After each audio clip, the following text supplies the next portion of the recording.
ఓం నమ శివాయ. అందరికీ నమస్కారం అండి. డిసెంబర్ 19 శుక్రవారం రోజున ఈ సంవత్సరం 2025 సంవత్సరంలో చివరి అమావాస్య. ఈ అమావాస్యతోటి ఈ సంవత్సరం పూర్తయిపోతుంది. ఈ అమావాస్య రోజున కలబంద మొక్కతో ఇలా చేస్తే చాలు, తరతరాలు తిన్నా తరగని ఆస్తి వస్తుంది, తరగని ఐశ్వర్యం మీ సొంతం అవుతుంది, అదృష్టం వరిస్తుంది. అమావాస్య రోజున కలబంద మొక్కతో ఇలా చేస్తే 7 తరాలకు తరగని ఐశ్వర్యం లభిస్తుందని శాస్త్రాలు చెప్తున్నాయి. ఈ అమావాస్యకు ఎంతో శక్తి ఉంటుంది, ఎంతో ప్రాముఖ్యత ఉంటుంది. కనుక ఈ రోజున కలబంద మొక్కతో ఈ చిన్న పరిహారం చేసుకుంటే ఇంట్లో ఉండే దరిద్రాలన్నీ కూడా తొలగిపోతాయి వెంటనే. అలాగే తద్వారా మీ ఇంట్లోకి లక్ష్మీదేవి వచ్చేలాగా చేసుకోవచ్చు. కలబంద మొక్క చాలా మంచి మొక్క. కలబంద మొక్కలో ముక్కోటి దేవతలు ఉంటారని మన పురాణాల్లో ఎప్పుడూ కూడా చెప్తూ ఉంటారు. కలబంద మొక్కలో ఎటువంటి పరిహారాలు చేసినా అద్భుతమైన ఫలితాలైతే వస్తాయి. అలాగే వాస్తుశాస్త్రం ప్రకారం కలబంద మొక్కను అదృష్ట మొక్కగా పిలుస్తూ ఉంటారు. కలబంద మొక్కను ఇంటి దగ్గర పెంచితే చాలా మంచిది. కలబంద మొక్క శుభాన్ని సూచిస్తుంది. అంతేకాదు, మానవ జీవితంలో వచ్చే అనేక రకాల సమస్యలను కూడా కలబంద మొక్క పోగొడుతుంది. అటువంటి శక్తిని కలబంద మొక్క కలిగి ఉంటుందన్నమాట. చాలామంది కలబంద మొక్కను ఇంటి దగ్గర పెంచుకుంటూ ఉంటారు. అయితే ఈ కలబంద మొక్క ఏ వైపు వంగి పెరిగితే అంత ధనం వస్తుంది అని శాస్త్రాలు చెప్తున్నాయి. కలబంద మొక్క ఎప్పుడైనా సరే కుడివైపుకు వంగి పెరిగితే సంపాదన విపరీతంగా పెరుగుతుందని అర్థం. అలాగే అదే ఎడమ వైపున అల్లి పెరిగితే ఎప్పుడు కూడా ధనానికి లోటు రాదని అర్థం. అలా కాకుండా స్ట్రైట్గా తిన్నగా కలబంద పెరిగితే జీవితంలో బాగా ఎదుగుదల వస్తుందని అర్థం. ఇలా కలబంద మొక్క మన సంపదను వివరిస్తుంది. కలబంద మొక్క బాగా పెరిగితే లక్ష్మీదేవి అనుగ్రహం మీ మీద ఉందని అర్థం. కనుక కలబంద మొక్క సంపదతో ముడిపడి ఉంటుంది. అంతేకాదు, కలబంద మొక్కతో ప్రత్యేకంగా ఒక పరిహారం చేస్తే చాలు, 7 తరాలకు సరిపడ్డ ధనం అనేది వస్తుంది. మీకు ఉండే కష్టాలన్నీ కూడా తీరిపోతాయి. దరిద్రం అంతా కూడా పోతుంది. ధనలాభం కలుగుతుంది. అనుకున్న పనులన్నీ కూడా అనుకున్నట్లుగా జరిగిపోతాయి. నరదృష్టి, నరఘోష అన్నీ కూడా ఈ కలబందతో తొలగిపోతాయి. మీకున్న ధన సమస్యలన్నీ కూడా తీరిపోతాయి. విపరీతంగా సంపాదన అనేది పెరుగుతుంది. మరి ఈ అమావాస్య రోజున కలబంద మొక్కతో ఏం చెయ్యాలి అనే విషయాన్ని ఇప్పుడు మనం తెలుసుకుందాం. అలాగే కాలికి నల్లదారం కట్టుకోవాలి అని ఎదురు చూసేవారు అమావాస్య రోజు కాలికి నల్లదారం కట్టుకుంటే మంచి ఫలితాలు ఇస్తాయి. ఈ అమావాస్య రోజున చక్కగా స్త్రీలు ఎడమ కాలికి నల్లదారం కట్టుకోండి. అదే పురుషులు అయితే కుడి కాలికి నల్లదారాన్ని కట్టుకోవాలి.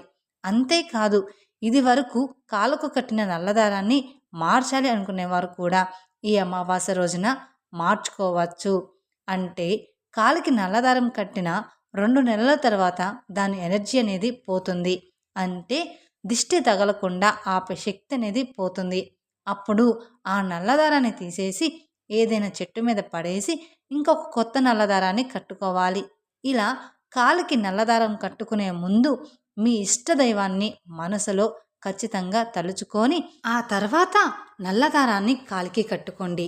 ఇలా కట్టుకోవడం వల్ల మీకు ఎటువంటి దిష్టి తగలకుండా ఉంటుంది. అమావాస్య రోజు ఇంటి దగ్గరకు కాకులు వస్తే పొరపాటును కూడా వాటిని తరమకండి. అలా అని వాటిని మీరు ఏమీ చేయకూడదు. ఇంటి దగ్గర నుండి తోలకూడదు. అలా కాకుల్ని తోలితే పెద్ద దోషం తగులుతుంది. ఈ అమావాస్య రోజు మీరు పూజలు పరిహారాలు ఏమీ చేయకపోయినా పర్వాలేదు. కానీ ఇంటి దగ్గరకు కాకులు వస్తే మాత్రం వాటికి ఏదో ఒక ఆహారాన్ని పెట్టండి.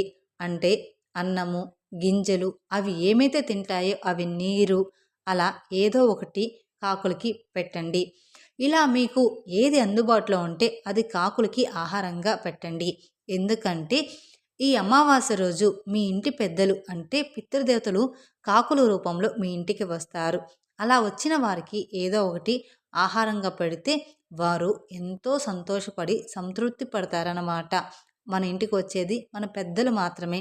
మిమ్మల్ని మీ కుటుంబాన్ని దీవించి వెళ్తూ ఉంటారు. అలా కాకుండా మీ ఇంటికి వచ్చిన కాకుల్ని తోలేస్తే వారికి కోపం వచ్చి మిమ్మల్ని క్షమించరు. కాబట్టి ఈ విషయాన్ని అందరూ కూడా గుర్తుపెట్టుకోండి. ఈరోజు మీ ఇంటి దగ్గరికి కాకులు వస్తే వాటిని తోలకుండా వాటికి ఏదో ఒకటి ఆహారంగా పెట్టి పంపండి. అలాగే కలబంద మొక్కతో సమస్త దేవతలు కొలువై ఉంటారు. ముగ్గురు అమ్మలు కూడా కలబంద మొక్కలో కొలువై ఉంటారు. అంటే లక్ష్మీదేవి, పార్వతీదేవి, సరస్వతీదేవి కలబంద మొక్కలో కొలువై ఉంటారని మన శాస్త్రాల్లో, జ్యోతిష శాస్త్రాలు చెప్తూ ఉన్నాయి. ఈ అమావాస్య రోజున కలబంద మొక్కతో ఒక పరిహారం చేసుకోవడం వలన అదృష్టం మిమ్మల్ని వరిస్తుందని, మీ అంత అదృష్టవంతులు ఎవరు ఉండని పరిహార శాస్త్రం చెప్తుంది. ఈ కలబంద మొక్క పరిహారం చేయడం వలన ధనానికి ధనం వస్తుంది. మీ మీద ఉన్న జనాలు, ఏడుపులు అన్నీ కూడా తొలగిపోతాయి. మీకున్న దోషాలు అన్నీ కూడా పోతాయి. నరదృష్టి, నరఘోష అన్నీ కూడా తొలగిపోతాయి. అలాగే మీ ఇంటికి ఉన్న నెగిటివ్ ఎనర్జీ అంతా కూడా తొలగిపోతుంది. ధన సమస్యలు, ఆర్థిక సమస్యలు, అప్పుల బాధలు ఇలా మీకున్న సమస్యలన్నీ కూడా తొలగిపోతాయి. చాలామంది ధన సమస్యలతో, అప్పుల బాధతో సతమతమైపోతూ ఉంటారు.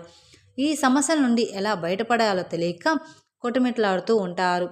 కొన్నిసార్లు నరదిష్టి వలన కూడా ధన సమస్యలు కూడా అధికంగా వస్తూ ఉంటాయి. నరదిష్టి తగిలితే పనులనేవి ముందుకు సాగవన్నమాట. మీకున్న సమస్యలు అధికంగా అవుతాయి. ఎప్పుడూ కూడా పేదరికంలోనే మునిగిపోతూ ఉంటారు. ఇంట్లో గొడవలు వస్తూ ఉంటాయి. ఏమీ చేయకపోయినా అందరూ మీ మీద నిందలు వేస్తూ ఉంటారు. నరదిష్టి చాలా భయంకరమైనది. నరదిష్టి వలన అనేక అనర్థాలనేవి జరుగుతూ ఉంటాయి. ఎంతో శక్తివంతమైన అమావాస్య రోజున మీరు ఈ కలబంద మొక్కతో ఒక పరిహారం చేసుకుంటే మీకున్న నరదిష్టి అంతా కూడా పోతుంది.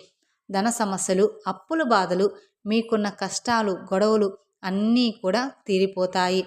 విపరీతమైన ధనం లాభం అనేది మీకు ఖచ్చితంగా కలుగుతుంది. కలబంద మొక్కకు నరదిష్టిని తొలగించే అద్భుత శక్తులు ఉంటాయి. అంతేకాదు కలబంద మొక్క మన కష్టాలను తీర్చగలదు. మన జీవితాన్ని అద్భుతంగా మార్చగలదు. మీకున్న దరిద్రం అంతా కూడా వదిలించగలదు. దరిద్రం అంటే ధనం లేకపోవడం అని చాలామంది భావిస్తూ ఉంటారు. అది చాలా తప్పు. ధనం అంటే మీరు ఏదో అనుకుంటారు. కానీ దరిద్రం అంటే ధనం లేకపోవడం ఒక్కటే కాదు, మంచి ఆరోగ్యం లేకపోతే అది కూడా దరిద్రమే. కడుపు నిండా తినలేకపోవడం అది కూడా దరిద్రమే. కంటి నిండా నిద్ర లేకపోవడం ఇది కూడా దరిద్రమే. పిల్లలు మాట వినకపోవడం దరిద్రమే. పిల్లలు లేకపోవడం కూడా దరిద్రమే. ఇలా ఒక్కటని ఏమీ లేదండి దరిద్రం అనడానికి. ఇంట్లో ధనం ఉన్నా దాన్ని అనుభవించలేకపోవడం కూడా దరిద్రమే. ఎప్పుడు గొడవలు పడుతూ మనశ్శాంతి లేకుండా ఎంతో పెద్ద బంగ్లాలో ఉన్నా ఏమీ లాభం. ఇలా దరిద్రం రకరకాలుగా ఉంటుంది. ఈ కలబంద మొక్క పరిహారం చేసుకుంటే మీకున్న దరిద్రాలు అన్నీ కూడా వెంటనే తొలగిపోతాయి. మీరు సంతోషంగా మనశ్శాంతిగా ఉండగలుగుతారు. కలబంద మొక్క ఎంతో శక్తివంతమైనది. అందుకే అందరూ ఇంటి ముందు కలబంద మొక్కను కడతారు. ఇంటి ముందు కట్టకపోయినా ఇంటి ముందైతే ఖచ్చితంగా కడతారు. కలబంద మొక్కలో చాలా విశేషాలు ఉన్నాయి. కలబంద మొక్కను ఇంటి ముందు కట్టాలి అనుకునేవారు, లేదా ఉన్న కలబంద మొక్కను తీసేసి కొత్త కలబంద మొక్కను మార్చాలి అనుకునేవారు ఈ అమావాస్య రోజున మార్చుకుంటే చాలా మంచిది. ఇంకా ప్రత్యేకంగా ఈ అమావాస్య రోజు కలబంద మొక్కతో ఒక పరిహారం చేసుకుంటే ఇంకా మంచిదనమాట. మరి తరతరాలకు తరగని ఐశ్వర్యం అనేది వస్తుంది. లక్ష్మీదేవి అనుగ్రహం మీకు ఉన్న దరిద్రం అంతా కూడా వదిలిపోతుందని పండితులు చెప్తున్నారు. అమావాస్య కలిసి వస్తే ఆ రోజుకు అతీత శక్తులు వస్తాయి. కనుక ఈరోజు కలబంద మొక్క పరిహారం చేసుకుంటే అద్భుతమైన ఫలితాలు అనేది వస్తాయని మన జ్యోతిషులు గ్రంథాలు చెప్తున్నాయి. అసలు కలబంద మొక్కతో ఏం చెయ్యాలి అంటే కనుక ఈ అమావాస్య రోజు చక్కగా ఒక కలబంద మొక్కను తెచ్చుకోండి. వేళ్ళతో సహా పీకి తెచ్చుకోండి. మీ ఇంటి దగ్గర పెంచుకునే మొక్కను అయినా సరే ఈ పరిహారానికి మీరు వాడుకోవచ్చు. లేదంటే బయట నుండి సపరేట్గా అయినా సరే తెచ్చుకోవచ్చు. ఇలా కలబంద మొక్కను తెచ్చుకొని ఆ మొక్కను ముందు తడి వస్త్రంతో శుభ్రంగా తొడవాలి. తర్వాత కలబంద మొక్కకు పసుపు కుంకుమలతో బొట్టు పెట్టండి. ముందుగా పసుపు రాసి ఆ పైన కుంకుమతో ఖచ్చితంగా బొట్టు పెట్టండి. తర్వాత ఆ కలబందను తీసుకొని వెళ్ళి ఒక రాగి ప్లేటు లేదా ఇత్తడి ప్లేట్లో పెట్టండి. ఇలా ప్లేట్లో పెట్టిన తర్వాత ఆ ప్లేట్లోని కొన్ని ఆవాలను వేయండి. అంటే 1 స్పూన్ ఆవాలను ప్లేట్లో వేయండి. ఆ పైన చిటికెడు కర్పూరం పొడిని కూడా వేయండి. చిటికెడు కుంకుమను కూడా వేయండి. ఇలా ఇలా కలబంద ఆవాలు, కర్పూరము, కుంకుమ ఇవన్నీ కూడా నెగిటివ్ ఎనర్జీని పోగొడతాయి. పాజిటివ్ ఎనర్జీని అట్రాక్ట్ చేసే వస్తువులన్నమాట. కనుక వీటన్నిటినీ కూడా ప్లేట్లో వేయండి. వీటితో పాటు 5 యాలకులను కూడా ప్లేట్లో వేయండి. ఎందుకంటే యాలకులు అంటే లక్ష్మీదేవికి ఎంతో ఇష్టమైనవి, చాలా ప్రీతికరమైనవి. ఈ యాలకులు అంటే లక్ష్మీదేవికి ఇష్టమైన వాటిల్లో మొదటిది యాలకులు. యాలకులు చెడును తొలగించి చేస్తాయి, నెగిటివ్ ఎనర్జీని పోగొట్టేస్తాయి, దరిద్రాన్ని తీసివేస్తాయి, మంచిని ఆకర్షిస్తాయి. కనుక 5 యాలకులు కూడా ప్లేట్లో వేయండి. తర్వాత వీటన్నిటికీ కలిపి ధూపం చూపించి ఆ ప్లేట్ను చేత్తో పట్టుకొని ఒకసారి ఇల్లంతా తిరగండి. అన్ని గదుల్లో కూడా తిరగండి. బెడ్రూమ్, పూజ గది, కిచెన్లో, ఒక బాత్రూమ్ తప్ప అన్ని గదుల్లో తిరిగేయండి. చివర్లో హాల్లోకి తీసుకువచ్చి ఈ ప్లేట్ను అలా అక్కడ అందరికీ కనిపించేలాగా ఏదైనా ఒక టేబుల్ మీద కానీ పెట్టి వదిలేయండి.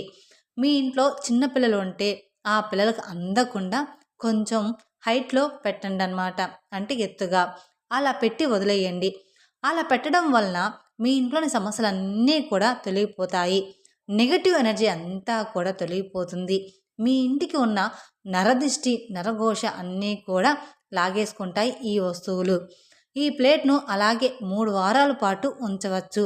తర్వాత 3 వారాల తర్వాత ఆ ప్లేట్లోని తీసి దాంట్లోని ఆవాలను, కుంకుమను, కలబంద మొక్కను పారే నీటిలో పడేయాలి.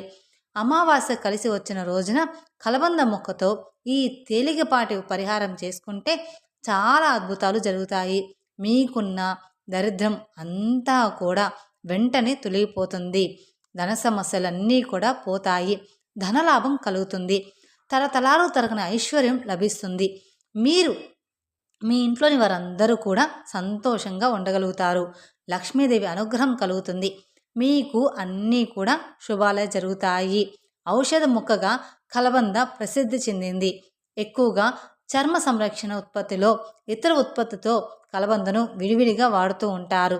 కలబంద మొక్కను ఇంట్లో పెంచుకోవడం వలన ప్రతికూల శక్తులన్నీ కూడా తొలగిపోయి సానుకూల శక్తులన్నీ కూడా మీ ఇంట్లోకి ప్రవేశిస్తాయి. ఆరోగ్యపరంగా కలబంద ఉండే పోషకాల్లో మనకు చాలా రకాలుగా మేలు చేస్తాయి. కలబందకు దుష్ట శక్తులను ఆకర్షించే సామర్థ్యం ఉందని నమ్ముతారు. ఈ మొక్క గాలిని మాత్రమే వినియోగిస్తూ నీరు లేకుండా కూడా చెక్కు చెదరకుండా ఎక్కువ కాలం బ్రతుకుతుంది. వాస్తుశాస్త్రం ప్రకారం కలబంద మొక్కను అదృష్ట మొక్క అంటారన్నమాట. ఈ మొక్కను ఇంట్లో నాటుకుంటే చాలా శుభప్రదం. ఈ మొక్కతో మనిషి జీవితంలో వచ్చే సమస్యలు కూడా తొలగిపోతాయి. కలబంద మొక్కను ఏ దిశలో అయినా సరే నాటవచ్చు.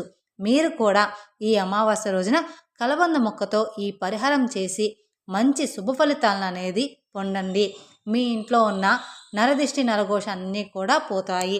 తెలుసుకున్నారు కదండి అమావాస్య రోజున ఏం చేయాలి అనేది కలబంద మొక్కతో. ఈ వీడియో కనుక మీకు నచ్చినట్లయితే మరికొందరికి షేర్ చేయండి.